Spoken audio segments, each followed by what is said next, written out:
전화드려서 이게 어떻게 된 일이냐고 여쭤봤는데요. 답은 본인도 모르겠다는 것이었습니다. 근로소득 원천징수 영수증이라는 서류를 처음 봤다는 겁니다.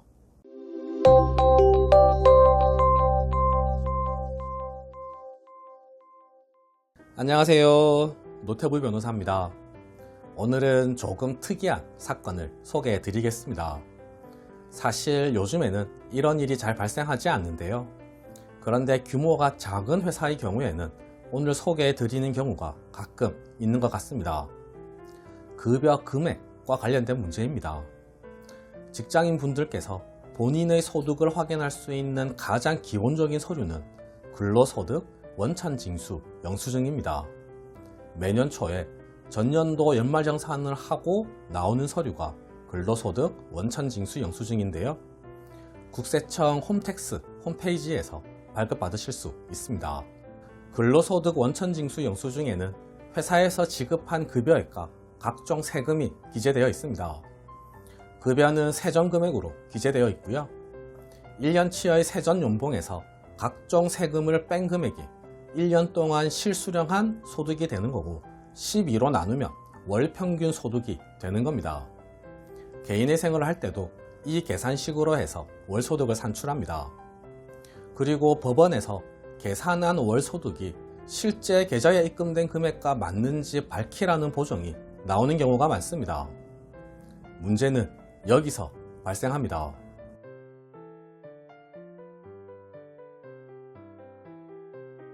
근로소득 원천징수 영수증에 나오는 급여는 회사에서 신고하는 겁니다. 근로자가 신고하지는 않습니다.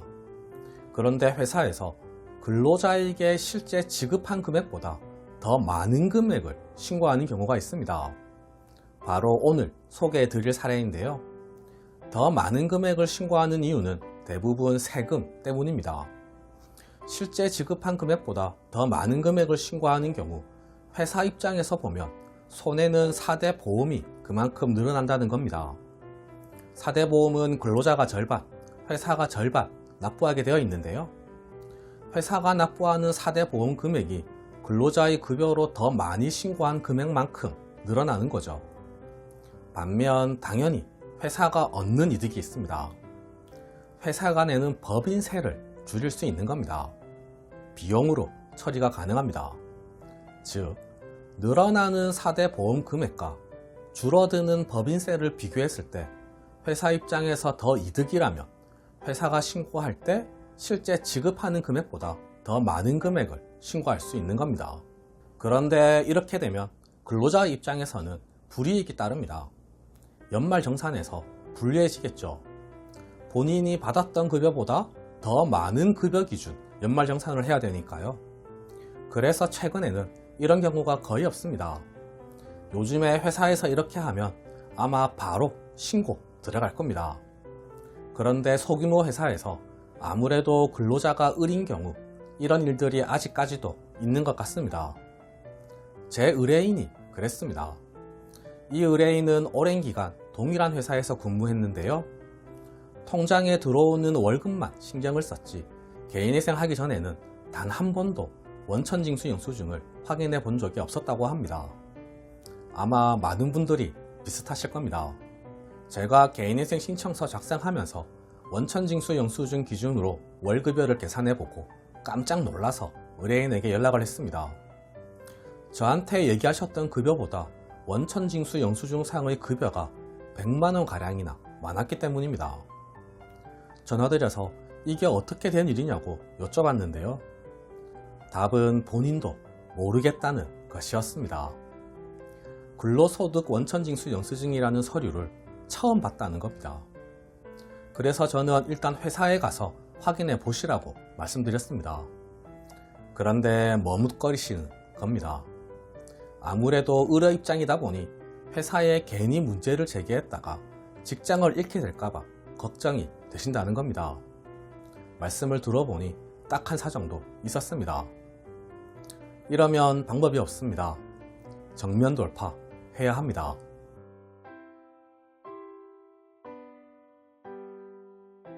개인회생은 월 소득이 첫 출발점입니다.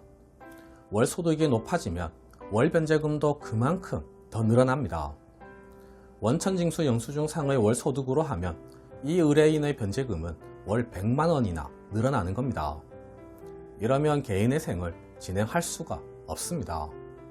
개인의 생의 기초가 되는 월 소득을 근로소득 원천징수 영수증 상의 금액으로 인정할 것인지 통장에 찍힌 금액으로 인정할 것인지라는 아주 큰 이슈가 발생하는 겁니다. 법원에서는 의심합니다. 법원은 요즘 회사에서 급여를 실제보다 더 많이 신고하는 경우는 거의 없다고 생각합니다. 실제로도 그렇고요. 회사에서 주는 급여의 일부는 다른 계좌나 현금으로 받고 채무자가 거짓말하는 거 아닌지 의심하는 겁니다. 일단 저는 신청서를 작성할 때는 급여가 입금된 통장 내역 기준으로 월소득을 산정해서 제출했습니다. 신청서는 의뢰인에게 가장 유리하게 작성해서 제출합니다. 그러자 보정이 나왔습니다. 보정 내용 보여드리겠습니다. 1차 보정입니다. 보시면 신청 시 제출한 채무자의 2024년도 근로소득 원천징수 영수증을 근거로 월평균 소득을 다시 산정하시기 바랍니다. 라고 되어 있습니다. 뒤에 나오는 내용은 월평균 소득 계산 방식이니까요. 궁금하신 분들은 정지해서 확인해 보시고요. 제가 신청서 작성할 때 실제 급여 입금 내역을 기준으로 월평균 소득을 계산했습니다. 그러니까 법원에서 바로 근로소득 원천징수 영수증을 기준으로 계산하라고 보정이 나온 겁니다. 일반적으로는 그냥 계산해서 제출하면 되는데요. 지금 사건에서는 이 보정을 따르면 안 됩니다. 버텨야 합니다. 보정서에 작성합니다. 원천징수 영수증이 아니라 통장 내역의 입금 금액 기준으로 월평균 소득을 산정해야 하는 이유를 작성해서 제출했습니다.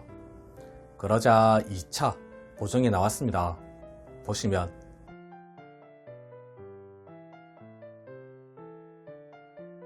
채무자의 소득과 관련 채무자가 근로소득 원천징수 영수증상 급여 총액을 수령하지 않았다는 채무자의 주장은 납득하기 어려운 바 이와 관련한 객관적인 소명 자료를 제출하기 바랍니다.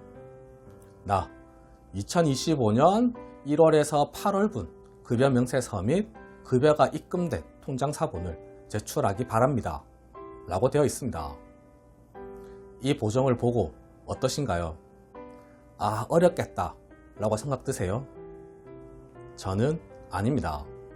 이 보정을 보고 가능성이 있겠다 라고 생각했습니다. 2025년도의 급여 명세서 및 급여가 입금된 통장 사본을 제출하라는 내용의 의미는 2025년에도 2024년과 동일하게 급여가 더 많이 신고되었는지를 보겠다는 겁니다.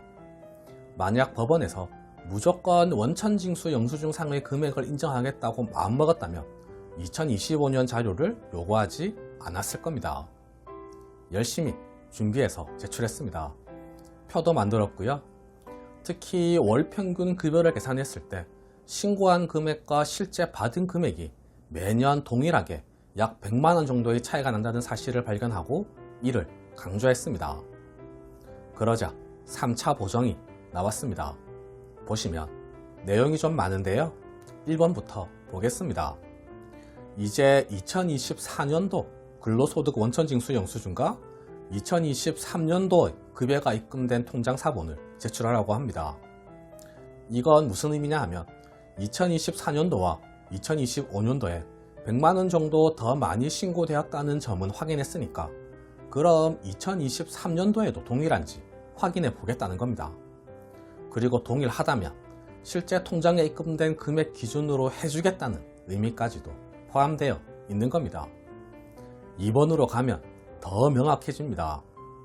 2번 내용은 조건부 인가의 내용입니다. 매년 7월에 월소득을 신고하라는 겁니다. 조건부 인가는 이렇게 나오니까요. 궁금하신 분들은 정지해서 확인해 보시고요.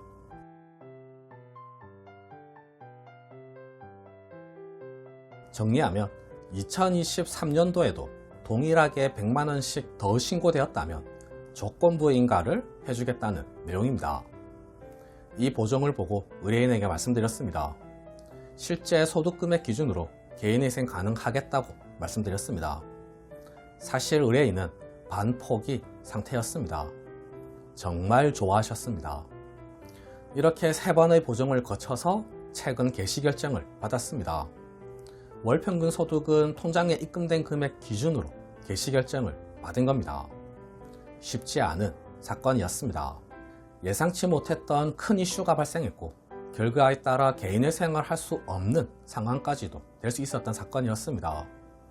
개시 결정 나왔다고 말씀드리니 의뢰인께서는 거의 울려고 하셨는데요. 참 다행이었습니다.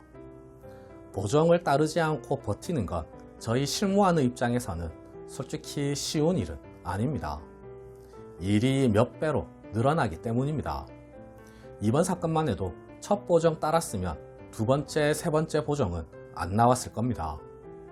의뢰인의 이익을 최우선으로 두고 있기에 가능하다는 점을 말씀드리고 싶습니다.